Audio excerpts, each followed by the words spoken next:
স্বপ্ন সেটা নয় যেটা আমরা ঘুমিয়ে দেখি, স্বপ্ন সেটা যেটা আমরা বাস্তবে অনুভব করি। আসসালামু আলাইকুম, কেমন আছেন সবাই? আলহামদুলিল্লাহ ভালো আছেন, আমিও ভালো আছি।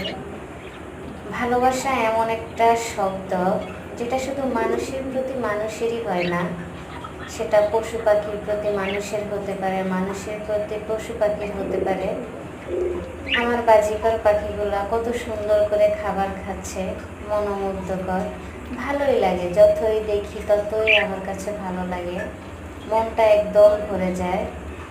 এক জোড়া হলো সাদা, আরেক জোড়া হলো হালকা টিয়া কালার। একজন আরেকজনকে খাবার খাইয়ে দিচ্ছে। আমাদের মানুষের প্রতি মানুষের যেমন ভালোবাসা, দেখুন কত সুন্দর করে খাচ্ছে। আসসালামু আলাইকুম।